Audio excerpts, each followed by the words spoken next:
un univers d'efforts et de sueur.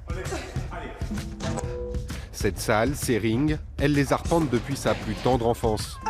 La boxe est une affaire de famille chez les Pili, une passion qui se transmet de génération en génération. Après son grand-père, ses oncles et son papa, Flora est la première fille à avoir attrapé le virus. C'était il y a une dizaine d'années. Quand j'étais toute petite, je suivais mon père dans les galas de boxe ou dans la salle de boxe. Je suivais vraiment les boxeurs. Ensuite, moi, je faisais de l'équitation, chose qui n'avait rien à voir. Et du jour au lendemain, je dis papa, je veux faire de la boxe. Donc ça a été compliqué à en venir, parce qu'il n'était pas trop pour au début. Mais après, on a fait nos preuves et c'est venu tout seul, quoi, au fur et à mesure. Toujours l'envie de mieux faire. Montant, calme bien. Regarde, petit décalé. Calme, bouge. Entraînée par son père qui a fondé le Boxing Club de Saint-Avold il y a 30 ans, Flora n'a pas tardé à faire parler ses points et son talent. Championne de France UNSS, cadette puis junior, elle s'est très vite imposée comme une des meilleures boxeuses de sa génération. On a vite remarqué qu'il y avait quelque chose, un potentiel qui était là. Un jambe, bam, bam. Elle est au-dessus, c'est pas moi qui le dis, c'est même le staff de l'équipe de France. Techniquement, c'est la meilleure. C'est pas parce que c'est ma fille. Elle est douée.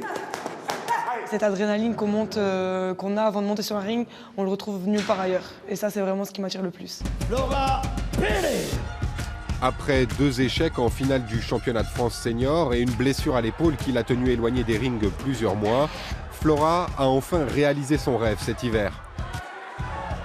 Au terme d'un combat tout en maîtrise face à Victoire Pitot, la puncheuse de 21 ans a décroché la ceinture de championne de France des moins de 64 kilos. Une consécration, jamais une boxeuse mosellane n'avait réussi un tel exploit. Le travail, il a payé enfin. Donc beaucoup de bonheur et de joie déjà pour moi-même et aussi voir la fierté de toute ma famille qui sont heureux. Ça rapporte énormément de joie.